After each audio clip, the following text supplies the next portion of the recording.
नमस्कार, हमारा नाम है समरीन और आपने देखना शुरू कर दिया है लाइव सिटीज। देखिए, सुबह के 8:30 बज रहे हैं और आप देख रहे हैं लाइव सिटीज का विशेष कार्यक्रम सुबह की चाय। देखिए, आप जानते हैं कि आज राहुल गांधी बिहार में होंगे, लेकिन उससे पहले राहुल गांधी ने एक वीडियो मैसेज भी जारी किया है जिसकी चर्चा अब हर तरफ हो रही है। देखिए, आपने ये भी देखा है कि बीते दिन बिहार कांग्रेस के प्रदेश अध्यक्ष अचानक से राबड़ी आवास पहुंचते हैं और वहां पर तेजस्वी यादव से उनकी मुलाकात भी होती है। देखिए, अब सब यही जानना चाह रहे हैं कि आखिर इस मुलाकात में क्या कुछ हुआ है, क्या हुआ है वो भी हम आपको इस वीडियो में बताएंगे। हम आपको ये भी बताएंगे कि 11 तारीख को कांग्रेस कुछ बड़ा करने जा रहा है। क्या करेगा 11 तारीख को कांग्रेस, ये भी हम आपको इस वीडियो में बताएंगे। हम आपको ये भी बताएंगे कि जमीन सर्वे को लेकर के क्या कुछ बड़ा अपडेट आ रहा है और साथ ही साथ हम शिक्षा विभाग के अपर मुख्य सचिव एस सिद्धार्थ का भी जिक्र करेंगे। आपको बता दें कि ट्रांसफर पोस्टिंग को लेकर भी बड़ी खबर, बड़ी जानकारी मिल रही है। तो आइए फिर चर्चा की शुरुआत करते हैं। तो एक बार फिर से तमाम मुद्दों पर सीधी बातचीत करने के लिए हमारे साथ सीनियर जर्नलिस्ट रवि उपाध्याय जी हैं। सबसे पहले बहुत शुक्रिया बातचीत के लिए जी।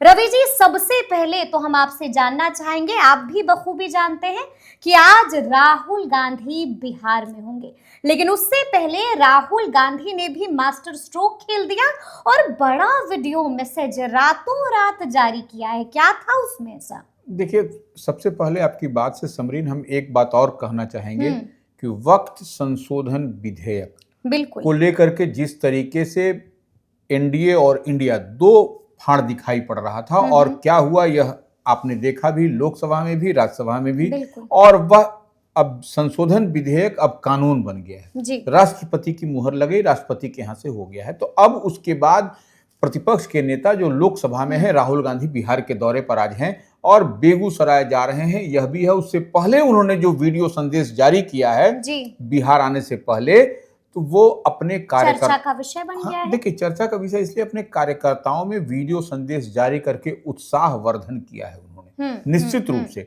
क्योंकि देखिए, वो उन्होंने वीडियो संदेश में क्या कहा है कि सब लोग उजला टी शर्ट पहन करके रहेंगे। अच्छा जी। उजला टी शर्ट पहन करके आए, सवाल पूछें। किससे पूछें सवाल? सरकार से पूछें, क्योंकि डबल इंजन की सरकार है केंद्र और बिहार में। तो आप उससे सवाल पूछिए, आवाज उठाइए। आवाज क्या उठाइएगा? जो सब हो रहा है पूरे देश में चर्चा का विषय बना हुआ है, उसको लेकर के आवाज उठाइए। देखिए, सांकेतिक भाषा में कहा है, इसको अब डिकोड करिएगा तो बड़ी सारी बातें होंगी। तो सरकार पर दबाव बनाइए, सरकार पर दबाव बनाइए और उसे, अब देखिए, उसके बाद उसे हटाने के लिए जी जान से लग जाइए, यानी कि गोल बंद हो जाइए, गोल बंद हो जाइए, एकजुटता दिखाइए, अपनी पहचान बनाइए और तमाम जितनी बातें कही हैं राहुल गांधी नेता प्रतिपक्ष, वह सब कुछ दिखाई पड़ रहा है आपको कि लोकसभा में उन्होंने क्या कहा और वक्त संशोधन विधेयक को लेकर के जिस तरीके से वो गरजे थे, जिस तरीके से पूरी एकजुटता दिखाई पड़ी थी इंडिया ब्लॉक की, वह यहाँ पर भी आपको कुछ न कुछ बिहार में इस बार विधानसभा का चुनाव होना है। ऐसे में राहुल गांधी का बिहार आना, और इससे पहले भी आपको याद होगा गर्दनी बाग धरना स्थल गए थे, अचानक से एकाएक पहुंचे थे, आपने उनसे बात भी की थी धरना स्थल पर रात के समय। तो ये एक बड़ी बात है। और उसके बाद अब वो यहाँ के मन मिजाज को पढ़ चुके हैं राहुल गांधी, और उनके राहुल गांधी के बिहार आगमन से पहले देखिए जिस तरीके से कृष्णा अल्लावरू बिल्कुल पार्टी के कांग्रेस के बिहार मामलों के प्रभारी बनाए गए, उसी तरह से राजेश राम को प्रदेश अध्यक्ष बनाया गया। उसके बाद अलका लांबा जो महिला कांग्रेस की राष्ट्रीय अध्यक्ष हैं, उनको लगातार बिहार भेजा जा रहा है, लगातार बिहार में घूम रही हैं, बातचीत कर रही हैं अब तमाम कार्यकर्ताओं से। और इस बार कांग्रेस का मन और मिजाज बदला हुआ है, ये इस बात है। तो यह सब कई तरीके की बात। और आपने देखा भी कि कृष्णा अल्लावरू बीते दिन राजद अध्यक्ष लालू प्रसाद यादव की तबीयत खराब हो गई थी, वह उनसे दिल्ली एम्स में मिले थे। तो यह सब कुछ न कुछ कई सारी बातें, कई चीज सांकेतिक रूप से आप देखिएगा तो इशारा करता हुआ दिखाई पड़ रहा है बिहार की राजनीति में। इस बार। यानी कि आप यही कह रहे हैं कि बहुत कुछ इस बार होने जा रहा है, क्योंकि ये साल है चुनाव का साल। देखिए, अब हम आपसे ये भी जानना चाहेंगे रवि जी, अभी आपने ये जिक्र कर दिया कि कृष्णा अल्लावारू की मुलाकात होती है लालू प्रसाद यादव से, और उसके बाद हमने देखा कि बिहार के कांग्रेस के प्रदेश अध्यक्ष यानी कि राजेश राम अचानक से राबड़ी आवास पहुंच जाते हैं, तेजस्वी यादव से मुलाकात भी करते हैं। यानी कि अब हम यही समझे ना कि जो दूरी थी, जो टेंशन थी कांग्रेस और राजद के दरमियान, क्या उस टेंशन पर विराम लग गया है? क्या सब ठीक ठाक हो गया है? देखिए, अब इसको जब आप जितना डिकोड करिएगा, जितना अंदर इसमें घुसिएगा, तो यह कुछ अभी राहुल गांधी का आज कार्यक्रम है, तो इस लिहाज से बीते दिन राजेश राम जब से अध्यक्ष बने थे, एक बार भी उनसे तेजस्वी यादव से मुलाकात नहीं हुई थी। तो यह कहा जा रहा था सीट शेयरिंग को लेकर के कहीं ना कहीं पेंच है। जो बीते 2020 के विधानसभा चुनाव में कांग्रेस कितनी सीट पर लड़ी थी, 70, तो वो उतनी सीट इस बार भी चाह रही है और चाहेगी भी, क्योंकि वह राष्ट्रीय पार्टी है निश्चित रूप से, तो वह उसी के इर्द गिर्द आपको लड़ाई भी होती है इंडिया और एनडीए में।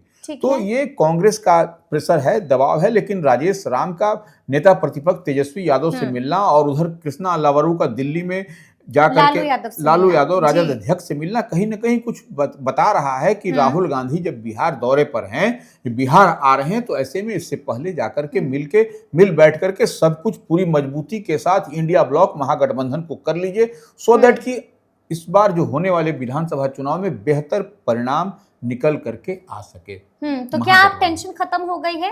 क्या आप सब कुछ ऑल इज वेल है, सब ठीक हो गया है, तय हो गया है क्या रवि जी के सीएम फेस महागठबंधन का कौन होगा? देखिए, ये सीएम फेस को लेकर के राजेश राम का भी बीते दिन बयान आपने सुना होगा कि यह सब जब तय अभी कुछ नहीं है, जब बैठक होगी आपस में, जब सारे कोऑर्डिनेशन कमेटी जितने भी अलायंस पार्टनर हैं, सब लोग हैं, जो घटक दल हैं, उनके बीच में बैठ करके ही तय तमन्ना होगी कौन होगा। और निश्चित रूप से ड्राइविंग सीट पर तेजस्वी यादव, यानी कि आप कह रहे हैं कि पेच अब भी फंसा हुआ है। पेच फंसा हुआ है, लेकिन एक बात तो समझना पड़ेगा, ये देखिए, इस बात को समझना पड़ेगा, ये हम और आप नहीं कह रहे हैं, यह पहले से ही कांग्रेस जो राष्ट्रीय पार्टी है इंडिया ब्लॉक में महागठबंधन में, वह कहता, जो उसी का कहा हुआ है कि जिस स्टेट में जो भी क्षेत्रीय दल, जो भी पार्टियां अलायंस पार्टनर के रूप में जो भी ड्राइविंग सीट पर रहेंगी, जो बड़ी पार्टियां होंगी, वही ड्राइविंग सीट पर रहेंगी। तो ऐसे में इस बात को समझा जा सकता है कि तेजस्वी यादव जो नेता प्रतिपक्ष हैं, उनकी पार्टी बिहार में ड्राइविंग सीट पर है और वही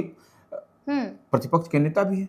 इस लिहाज से वही जो सो चेहरा भी होंगे, इसमें भी तो फिर पेच कहाँ है? क्यों नहीं नाम ले रहे हैं? क्यों नहीं साफ कर देते हैं? देखिए, पेच है सीट पर।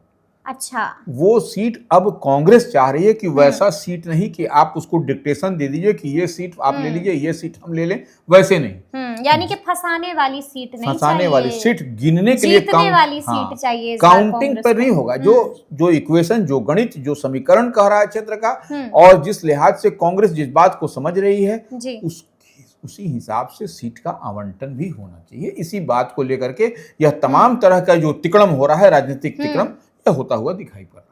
चलिए, हम आपसे ये भी जानना चाहेंगे रवि जी, देखिए 11 तारीख की खूब चर्चा हो रही है। एक तरफ तो हम जानते थे कि जनसुराज का बड़ा कार्यक्रम है, यानी कि प्रशांत किशोर उस दिन अपना दम दिखाएंगे, बड़ी रैली पटना के गांधी मैदान में होने जा रही है। लेकिन खबर तो ये भी मिली है कि कांग्रेस की भी उसी दिन बड़ी तैयारी है।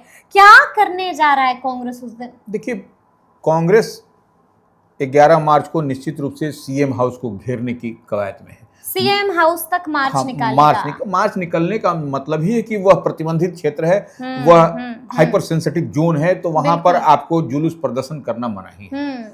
लेकिन जब कांग्रेस पार्टी, राष्ट्रीय पार्टी, बड़ी पार्टी एक तरीके से जब वो मार्च निकालेगी, सीएम हाउस तक बढ़ेगी, तो निश्चित रूप से वह क्या दृश्य होगा, अजीबोगरीब सी स्थिति होगी। तो ये निश्चित रूप से उसी दिन आपको प्रशांत किशोर भी शक्ति प्रदर्शन करेंगे। प्रशांत किशोर जनसुराज के संस्थापक, देखिए प्रशांत किशोर को आप देखिए कि यह भी विपक्ष में है, प्रशांत किशोर भी विपक्ष में, कांग्रेस भी विपक्ष में है, और तमाम लोगों का एक ही गोल है कि सरकार जो डबल इंजन की सरकार है, जो एनडीए की सरकार है, इसको अपदस्थ करना। यानी कि उस दिन नीतीश सरकार को हिला के रख देना है। बिल्कुल, दोनों तरफ आप देखें ना, सीएम हाउस की तरफ कांग्रेस बढ़ेगी, पटना के ऐतिहासिक गांधी मैदान में महाजुटान होगा प्रशांत किशोर। तो ये निश्चित रूप से कहीं ना कहीं यह तो डबल इंजन की सरकार के यानी कि लिए उस दिन सोने नहीं देना है किसी को, हाँ, ये नींद उड़ा देना है, दिन भर बिहार में उस दिन खूब गर्मा गर्मी रहेगी, इसमें यानी कि बहुत खबर भी मिलेगी हमें। निश्चित रूप से। अब देखिए, विपक्षी जब रोड पर सड़क पर होगा और बड़े, अब राहुल गांधी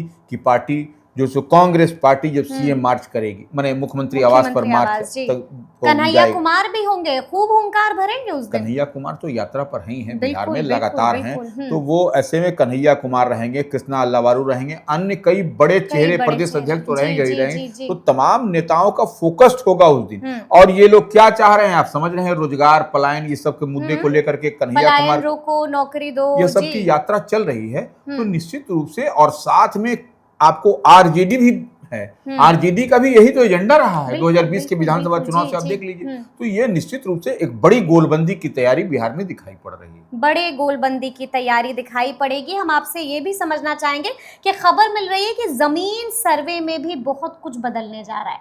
क्या कुछ बदलने जा रहा है और क्या अपडेट है भूमि सर्वेक्षण को लेकर के? देखिए, जमीन सर्वे, एक तो आप समझ लीजिए इसको कि जमीन सर्वे में जो राजस्व एवं भूमि सुधार विभाग है उसके मंत्री बदले गए, संजय सरावगी हो गए नंबर 1। उसके बाद से बिहार राजस्व परिषद के चेयरमैन हैं के पाठक जी। यह नाम, यह परिचय के मोहताज नहीं है, बिल्कुल नहीं है। और जब ये खुद जा करके सब जगह देख रहे हैं, समझ रहे हैं, और ऐसे में अब राजस्व एवं भूमि सुधार विभाग की ओर से यह कट ऑफ डेट की जो बात होती है, कितने तारीख तक ही आप सेल्फ डिक्लेरेशन दे सकते हैं, तो यह भी अब इसको भी शिथिल कर दिया गया है, यानी कि राहत दे दी गई है। और आप सबसे कहा गया है कि स्वघोषणा जो पत्र है, सेल्फ डिक्लेरेशन है, वो आप दे सकते हैं, और कई लाख के आसपास आपको सेल्फ डिक्लेरेशन आया भी है विभाग को। आप कहिएगा 1,15,15,916 अभी तक मिल चुके हैं। तो ये तमाम तरह की बातें हैं। और देखिए, आपको विभाग की ओर से नाराजगी भी जताई जा रही है कि कई जो सीईओ हैं वह बेहतर परफॉर्म नहीं कर रहे हैं, तो उन पर गाज गिरने की भी तैयारी दिखाई पड़ रही है। तो इस लिहाज से संजय सरावगी जो मंत्री हैं, अब वह लचीला, फ्लेक्सिबल किया है कि कोई भी दस्तावेज हो वह आप दे दीजिए, आपका जो है सो काम जमीन म्यूटेशन का वह सब होता हुआ दिखाई पड़ेगा। यानी कि बड़ी राहत मंत्री जी ने दे दी है। तो अब देखना होगा कि आगे आगे क्या कुछ होगा। लेकिन अंत में बात होगी शिक्षकों के ट्रांसफर पोस्टिंग की भी। एस सिद्धार्थ का भी बड़ा बयान आया था।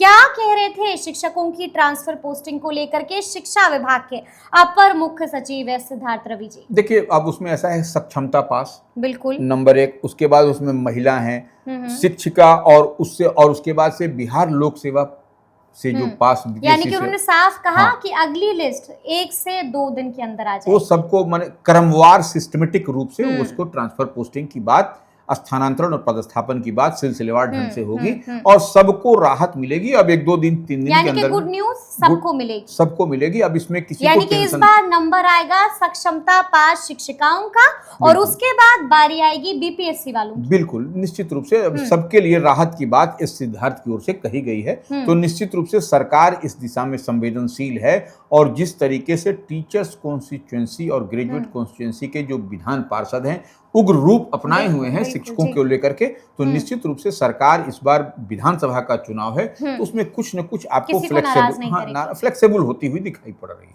फ्लेक्सिबल होती हुई दिखाई पड़ेगी। तो अब देखना होगा कि आगे आगे क्या कुछ होता है। तो फिर ये पूरी बातचीत आपको कैसी लगी है, कमेंट करके हमें जरूर बताइएगा। तो ऐसे तमाम अपडेट्स के लिए बिल्कुल ऐसे ही हमारे साथ बने रहिएगा और देखते रहिएगा लाइव सिटीज। बहुत शुक्रिया।